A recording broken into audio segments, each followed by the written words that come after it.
Okay, good morning. Ang gagawin naman natin ngayon is yung delay. Kung paano gamitin yung delay. So, power on. Tapos, long press natin yung sa program.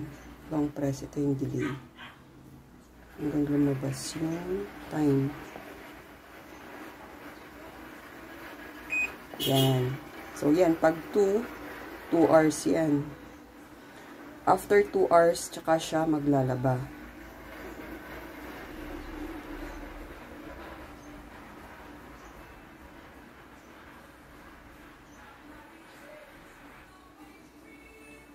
Tapos, pindutin mo yung play.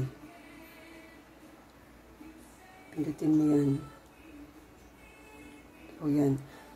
Ang delay program, pwede kang mamili from 2 hours to 24 hours. Yan, ganun siya. So, magpi-play yan. Start maglaba yan after 2 hours. Yun lang. Thank you.